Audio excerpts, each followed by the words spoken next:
Richard Franklin Lennox Thomas Pryor, connu sous le nom de Richard Pryor, est l'un des comédiens les plus influents et révolutionnaires de l'histoire de la comédie.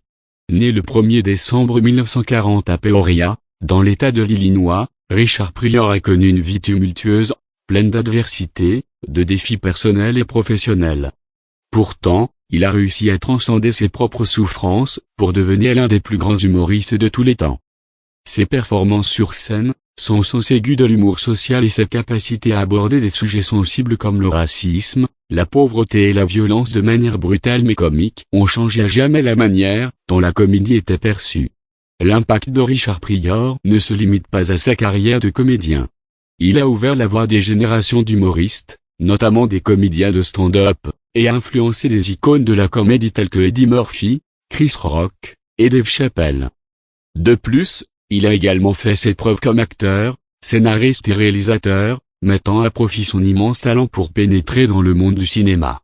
C'est un homme qui a su, par son génie, aborder des questions sociétales importantes tout en faisant rire. Dans cette biographie, nous explorerons la vie de Richard Pryor, ses luttes personnelles, son ascension vers la gloire, ses réussites et ses épreuves, tout en mettant en lumière l'influence durable qu'il a eue sur l'industrie du divertissement. 1. Enfance et premiers débuts, un environnement difficile. Richard Pryor est né dans un contexte difficile. Il est le fils de Leola, une prostituée, et de Stanley Pryor, un homme souvent absent et violent. Sa mère a élevé Richard et ses frères dans des conditions précaires, ce qui l'a poussé à vivre dans une série d'hébergements instables tout au long de son enfance. Le fait que sa mère travaillait dans la prostitution a marqué son enfance, et Richard a été témoin de violences domestiques fréquentes. Très jeune, Richard montre un talent pour l'humour. À l'école, il se sert de ses talents comiques pour se faire une place et se défendre face aux autres enfants. Ses premières inspirations sont issues de la vie quotidienne, observant les gens de son quartier et les difficultés auxquelles ils étaient confrontés. Il se souviendra toute sa vie de la manière dont l'humour lui a permis de faire face à une enfance marquée par la pauvreté et la violence. Après avoir quitté l'école, il entre dans l'armée mais est rapidement renvoyé pour des problèmes de comportement. Ce fut un autre obstacle dans sa vie, mais cela ne l'a pas découragé. Il quitte la ville natale et part pour New York, où il commence à se produire dans des clubs de jazz et des salles de comédie de Harlem. 2. Ascension dans le stand-up, le révolutionnaire de la comédie. C'est à New York que Richard Pryor commence à affiner son art. Il se produit dans de petites salles de la scène comique de la ville, où il gagne peu à peu en notoriété. En début de carrière, il suit les traces des comédiens populaires de l'époque comme Bill Cosby et Bob Newhart, en jouant un humour plus propre et mainstream. Mais Richard ressent très vite une insatisfaction avec ce type de comédie. Il décide de s'éloigner des blagues conventionnelles et de développer un style plus personnel, qui reflètera mieux ses expériences de vie, ses douleurs et ses observations sociales. Dans les années 1960, Richard fait des apparitions sur The Ed Sullivan Show et The Tonight Show, mais c'est sa prestation en 1970 sur The Merv Griffin Show qui marque un tournant décisif. Pour la première fois, il commence à se libérer des codes traditionnels de la comédie, pour explorer des sujets plus sombres et plus personnels. Sa comédie devient un exutoire pour son vécu, un moyen d'explorer la race, la pauvreté, la violence et la sexualité. Son humour devient plus cru et brut, ce qui le distingue de nombreux autres comédiens de l'époque. Le stand-up de Richard Pryor est unique en ce qu'il fusionne des récits personnels, des impressions vocales impressionnantes et une compréhension profonde de la société américaine, en particulier de la communauté noire. Il parvient à aborder des sujets difficiles avec une telle audace, que son public se sent à la fois choqué et hilaré. 3. Carrière au cinéma et télévision, une star de Hollywood en dehors de la scène de stand-up, Richard Pryor poursuit sa carrière en tant qu'acteur. Dans les années 1970, il commence à jouer dans des films, ce qui renforce encore sa popularité. Sa première grande réussite cinématographique a lieu en 1974, lorsqu'il obtient un rôle principal dans le film Blazing Saddles, réalisé par Mel Brooks. Bien que son rôle dans ce film ne soit pas très important, il marque le début de ses collaborations avec les plus grands noms d'Hollywood. En 1977, il obtient son premier rôle majeur dans le film Silver Streak, aux côtés de Gene Wilder. Leur complicité à l'écran devient légendaire et donne naissance à plusieurs autres films, notamment Stir Crazy. Leur duo comique est extrêmement populaire, et ses films permettent à Richard Pryor de se faire un nom en dehors du stand-up. Dans les années 1980, il devient une figure centrale du cinéma américain, se produisant dans des films à gros budget comme The Toy, Bustin, Lowe's et Critical Condition. Ces films contribuent à établir Richard comme l'un des comédiens noirs les plus célèbres et les plus rentables de l'industrie cinématographique.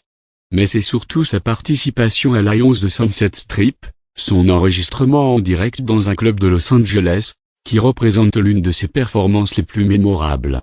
Ce spectacle, qui aborde des thèmes de la race, du sexe et des relations humaines, est l'une des raisons pour laquelle Richard est encore considéré comme un des plus grands comédiens de stand-up.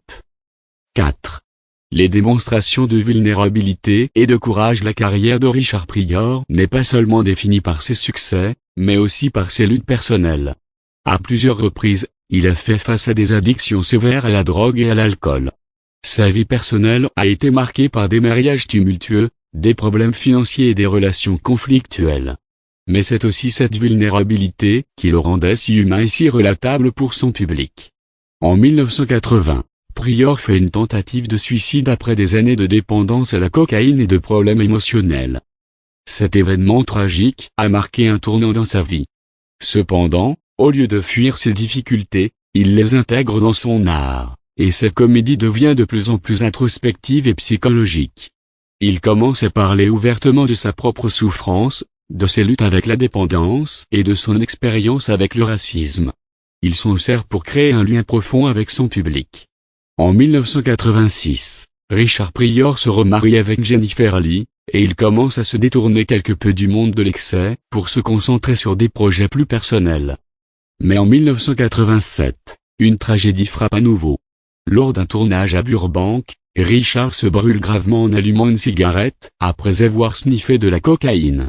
Cet accident dramatique a eu un impact durable sur sa carrière et sa vie, mais Richard fait preuve d'une incroyable résilience en surmontant ses blessures physiques et émotionnelles. 5. L'héritage et la reconnaissance. Au fil des années, la reconnaissance de Richard Pryor comme une figure de la comédie se renforce. Il remporte plusieurs Grammy Awards pour ses albums comiques et reçoit des distinctions importantes comme le Mark Twain Prize for American Humor en 1998. Il a aussi une influence décisive sur des comédiens comme Eddie Murphy, Chris Rock et Dave Chappelle, qui le considèrent comme un modèle. Son dernier grand projet a été la série télévisée Richard Pryor, Live in Concert, qui reste l'un des enregistrements comiques les plus influents de tous les temps. Ce spectacle sur scène montre son génie et son talent à un public mondial, le solidifiant comme l'un des plus grands humoristes à avoir jamais vécu. 6. Décès et l'héritage durable. Richard Pryor décède le 10 décembre 2005 des suites de la sclérose en plaques, maladie dont il avait été diagnostiqué en 1986. Son décès marque la fin d'une ère pour la comédie américaine. Mais son influence perdure. Aujourd'hui, Richard Pryor reste une légende dans le monde de la comédie. Son héritage est inaltéré, et sa capacité à aborder les sujets les plus difficiles avec humour et humanité continue d'inspirer des générations de comédiens.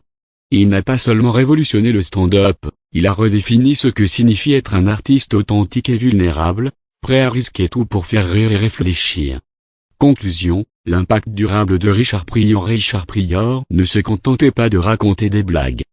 Il racontait des histoires, abordait des questions sociales profondes et, surtout, il exposait son âme. À travers son humour, il a su défier les conventions et briser les tabous de son époque, faisant de lui l'un des comédiens les plus admirés et respectés de l'histoire. Son influence ne se limite pas à la scène de stand-up, mais s'étend à tout le paysage de la comédie et à l'industrie du divertissement.